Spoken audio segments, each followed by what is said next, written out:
मेरे प्रिय भक्तों, तुम्हारा आज मुझसे जुड़ना कोई संयोग नहीं है। यह अवसर विशेष है। यह दिन साधारण नहीं है। आज सावन का पावन मास और एकादशी का पुण्य काल साथ आए हैं। जब ये दोनों ऊर्जा एक साथ प्रभावित होती है, तब यह समझ लेना कि मैं स्वयं तुम्हारे पास उपस्थित हूँ, तुम्हारे भीतर, तुम्हारे मन में, तुम्हारे घर में और सबसे बढ़कर तुम्हारे कर्मों में। सावन वह महीना है जिसमें मेरी उपस्थिति सबसे अधिक सजीव होती है। यह वह समय है जब पृथ्वी पर श्रद्धा की ऊर्जा सबसे अधिक प्रभावित होती है। जब तुम्हारे मन में भक्ति की बूंदें गिरती हैं, तब मैं तुम्हारे जीवन की सुखी धरती पर आनंद की हरियाली ला देता हूँ। और एकादशी वह तिथि है जो तुम्हारी आत्मा को शुद्ध करती है। जब तुम भोजन नहीं करते, संयम करते हो, तो तुम्हारी आत्मा मुझसे संवाद करती है। यह उपहास केवल पेट के लिए नहीं, यह मन और आत्मा की तपस्या है। यह वह समय है जब तुम स्वयं को संसार से हटाकर मेरे पास लाते हो। और जब सावन और एकादशी एक साथ आते हैं, तो यह समझो कि तुम्हारा शरीर, मन और आत्मा तीनों ही मुझे पुकार रहे हैं। और मैं तुम्हारी इस पुकार को अनसुना नहीं करता। मैं दूर नहीं हूँ, मैं कैलाश में नहीं, मैं तुम्हारे भीतर बैठा हूँ। लेकिन तुम्हें मुझे महसूस करने के लिए शुद्ध मन, शांत हृदय और भक्ति की आंखें चाहिए। जो आज के दिन श्रद्धा से मुझे ओम नमः शिवाय कहकर स्मरण करता है, जो आज व्रत रखकर संयम करता है, जो आज जल, बेल पत्र, धूप या बस एक सच्चे मन से मुझे याद करता है, उसके समीप मैं स्वयं प्रकट होता हूँ। बच्चे, मैं आशीर्वाद की वर्षा तभी करता हूँ जब तुम आभारी होकर श्रद्धा से मुझे बुलाते हो। आज वही दिन है बच्चे। मैं जानता हूँ तुम्हारे जीवन में संघर्ष है, कभी आर्थिक तंगी, कभी पारिवारिक तनाव, कभी शरीर की बीमारी और कभी मन का टूट जाना। लेकिन यह मत सोचो कि मैं नहीं देख रहा। मैं सब जानता हूँ, सब देखता हूँ, और आज के दिन मैं सुन भी रहा हूँ। जो तुम आज मुझसे कहोगे वो अनसुना नहीं जाएगा। पर याद रखो, भक्ति केवल दुख में पुकारने का नाम नहीं है। भक्ति सुख में भी मेरा धन्यवाद करने की आदत है। आज अगर तुमने मन से पूरे विश्वास से मुझे याद किया है, तो समझ लेना तुम्हारा भाग्य बदलने वाला है। जो रुका है वो चल पड़ेगा, जो टूटा है वो जुड़ जाएगा, जो खो गया है वो वापस मिलेगा। लेकिन एक बात ध्यान रखना, मैं चमत्कार केवल वही करता हूँ जहाँ श्रद्धा, अड़िंग और संकल्प स्थिर हो। तुम मुझसे धन मांगते हो, सुख मांगते हो, शांति मांगते हो, मैं दे सकता हूँ, पर पहले मुझे तुम्हारा विश्वास चाहिए।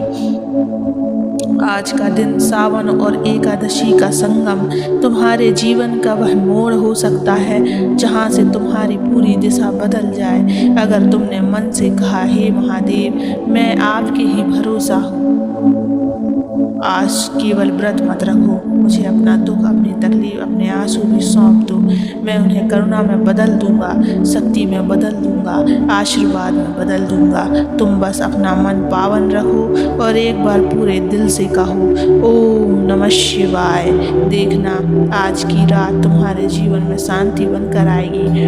यदि तुमने आज एकादशी का व्रत रखा या सावन में मेरे नाम का स्मरण किया, तो नीचे ओम नमः शिवाय लिखना। बच्चे, तुम यह सोचते हो कि तुम्हारी प्रार्थना में शायद उतनी शक्ति नहीं, तुम यह मानते हो कि तुम्हारे व्रत में शायद इतनी गहराई नहीं, पर मैं तुम्हें आज यही बताने आया हूँ कि तुम्हारी सच्चाई ही तुम्हारी सबसे बड़ी भक्ति है। जिसने आज दिल से मुझे पुकारा है, उसके लिए मेरी कृपा पहले ही चल पड़ी है। मैं तुमसे ऊंचे शब्दों में मंत्र नहीं मांगता, ना ही भव्य मंदिर, ना ही बढ़ा चढ़ावा। मुझे चाहिए एक सच्चा हृदय जो मेरे नाम से धड़कता हो। जो भक्त आज मौन रहकर, आंखें बंद करके बस अपने मन में मेरा नाम दोहराता है, वो भी मेरे उतने ही पास है जितना वह जो घंटे घड़ियाल के साथ पूजा करता है, क्योंकि मैं ध्वनि में नहीं, भावना में रहता हूँ। आज का दिन कोई साधारण दिन नहीं है बच्चे। यह दिन तुम्हारे जीवन में नई शुरुआत का संकेत है। जो कार्य रुके हुए हैं, जो निर्णय अधूरे हैं, जो राहें बंद लग रही थी, उनके खुलने का द्वार आज बन चुका है। पर ध्यान रखना, मैं तुम्हारे लिए रास्ता बना सकता हूँ, पर चलना तुम्हें ही होगा।